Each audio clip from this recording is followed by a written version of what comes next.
Next, from Springfield, legislators and representatives from the Federation of Independent Illinois Colleges and Universities hold a rally alongside Illinois college students objecting to state cuts of MAP grants.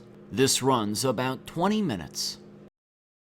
Thank you for all making the effort to be here this morning. My name is Dave Treader, and I head up an advocacy organization called the Federation of Independent Colleges. It's a statewide association representing 60 colleges, not-for-profit colleges throughout the state. And in front of me here are a lot of the students from those colleges who depend on the monetary award program on an annual basis.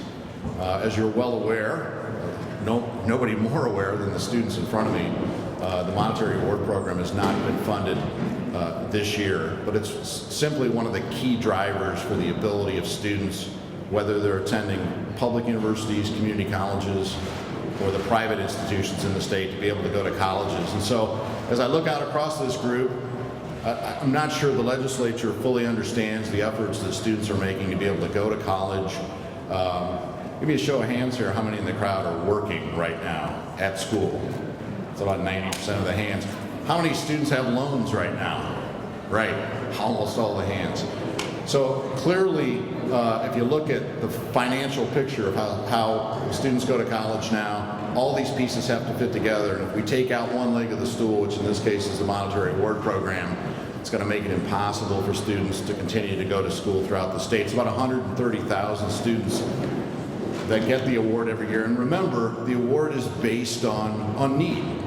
So these are students that have exhausted everything. They're working, they have loans, their parents are not able to add much to their education.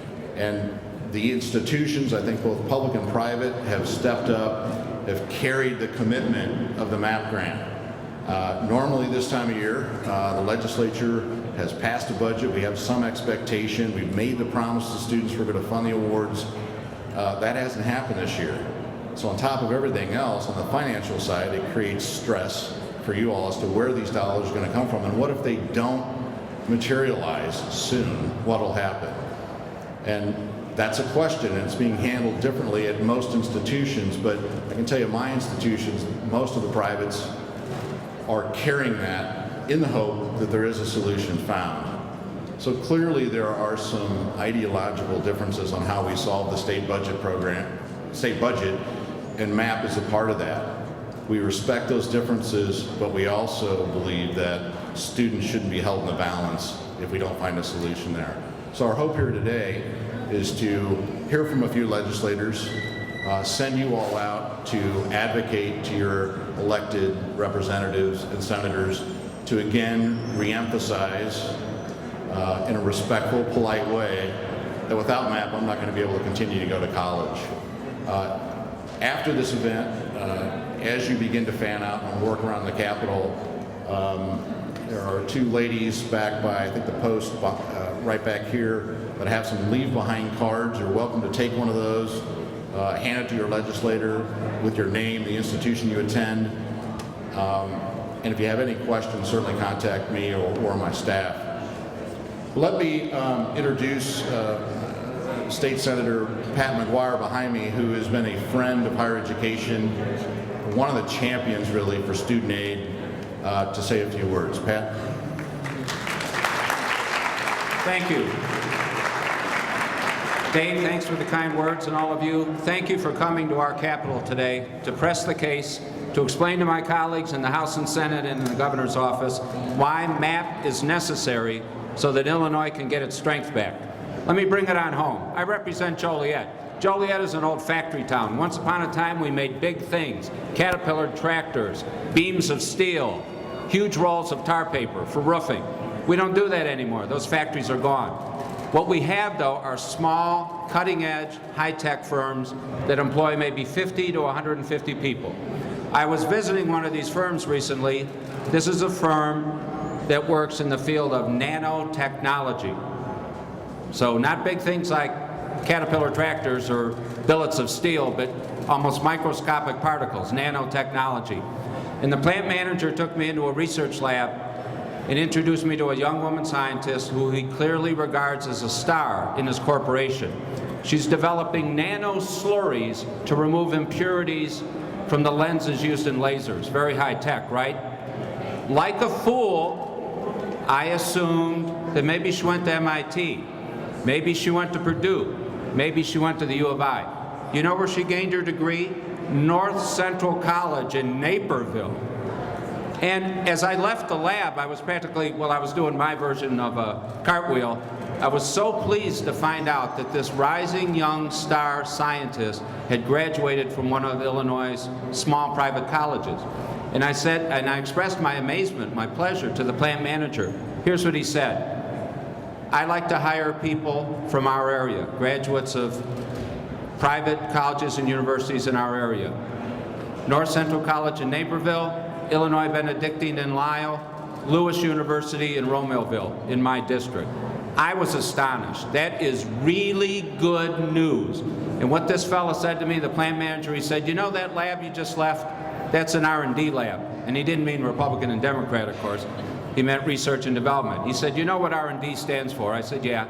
He said, graduates of those schools from this area, they are much more D than R. They're doers. They like to get things done. He's talking about you.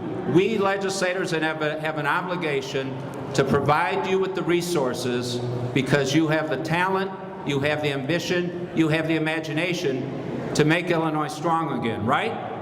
That's why you're here today.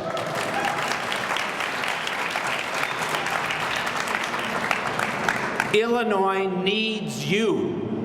Illinois needs you to get its strength back. So today, as you lobby, as you advocate for MAP, what I suggest you do is tell your story. What Dave Tretter just did when he asked you to raise your hands if you're working, what Dave Tretter just did when he asked you to raise your hand if you have loans, we need to hear that. I recently chaired 4 hearings of the Senate Higher Ed Committee across the state.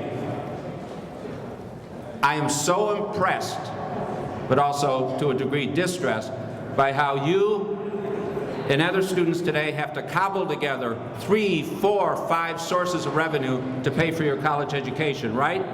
You have on-campus employment, you have off-campus employment, you have partial scholarships, you have loans, and if the state of Illinois would live up to its responsibility, you would have MAP. So let's get MAP passed. Thank you.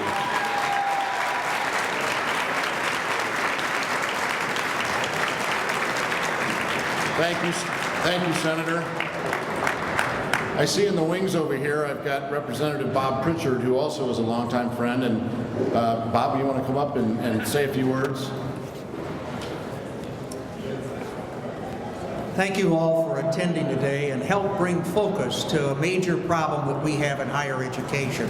And that's how we can have affordable higher education for everyone, not just low-income, first-generation, and minority students. It's an issue that we have been working on in Springfield for a long time, and that's part of our public agenda, is that we want to make it affordable. But if you look over the last 10, 12 years, it's become even less affordable. If you look especially at the last 5 years, the Board of Higher Education just issued a report that said we're much less affordable than even our neighboring states. And part of that reason is the defunding of higher education that you just heard about from the senator. But it's also a story about increased costs of operation. And I know the Board of Higher Education is focused on how we can make the operations of our universities more affordable. If we look at that joint effort of increasing MAP funding, of lowering the cost of education, I think we're going to reach our goal of helping you become the next generation of individuals with the skills necessary for the modern day technology. There are also things, though, that we are working on that you should know about and support at your local universities. And those are what's called the best practices or strategies of the Complete College America organization. If we look at these operations, there are things that we need to do with high schools so that as students come into the university and college system, they're ready, that they have the math skills and the English skills and the other courses that are necessary for success. If they take remedial classes in college, less than 10% will ever graduate from college. So we need to look at the best practice of co-requisite courses.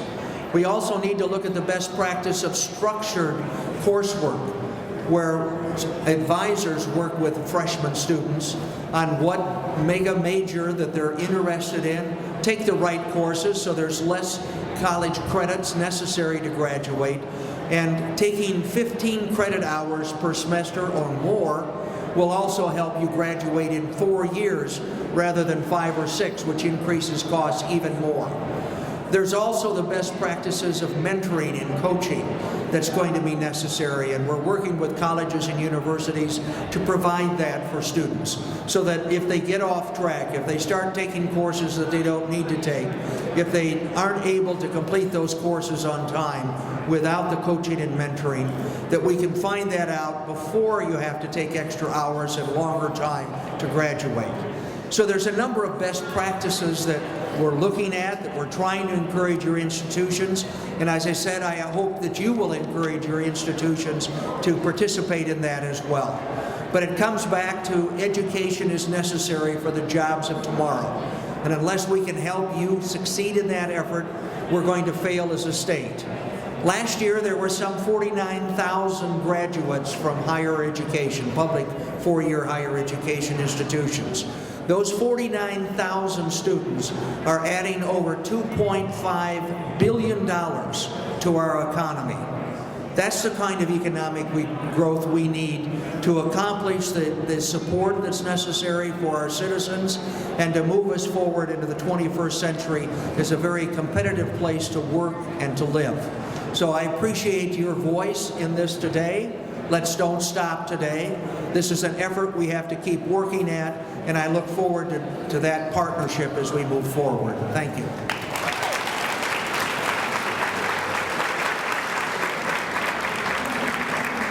Thank you, Representative Pritchard. And by the way, Bob is from the DeKalb area, longtime supporter, serves on many of the committees that are helpful to getting MAP dollars over the last few years. Dan Brady from the Bloomington-Normal area has Illinois State University in his backyard, has Illinois Wesleyan, a member of the Federation, in his backyard. I wonder if Dan, I know he's running the committee. And by the way, the folks that are appearing here today do have schedules and committees, and so it's very nice of them to break away and say a few words. Dan, you want to run up and just say hi?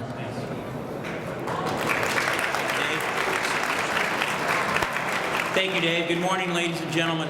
First off, I want to thank you for being here, and I want to thank you for advocating on behalf of your future college education with MAP.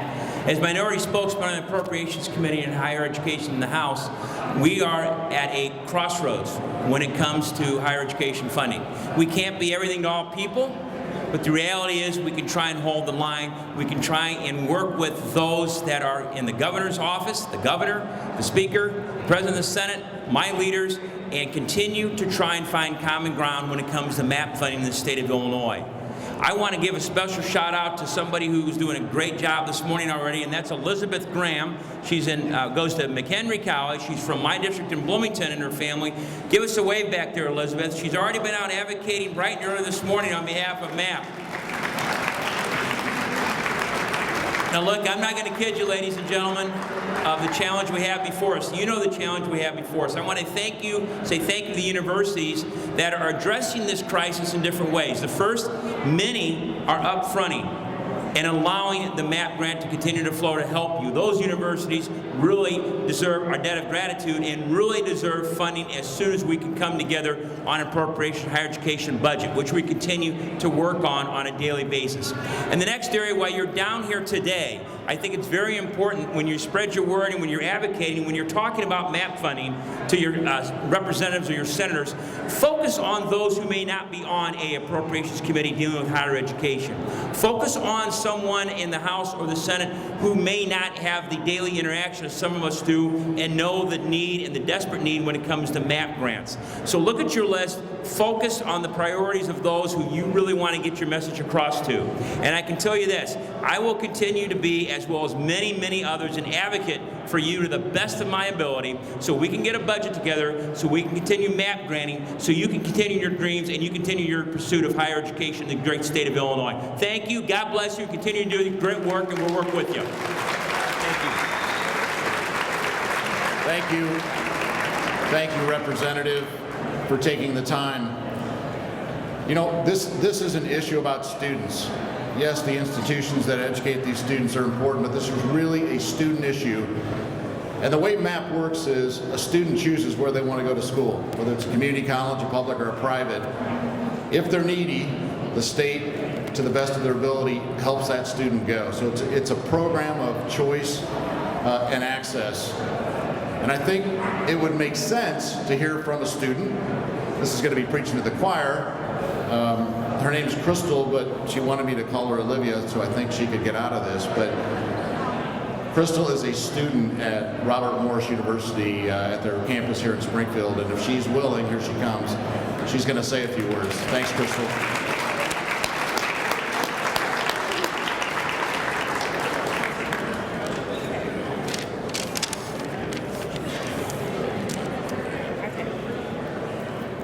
Hello, my name is Crystal Benitez. Before we get to what's really important, I just want to share some things about myself so you know about my life.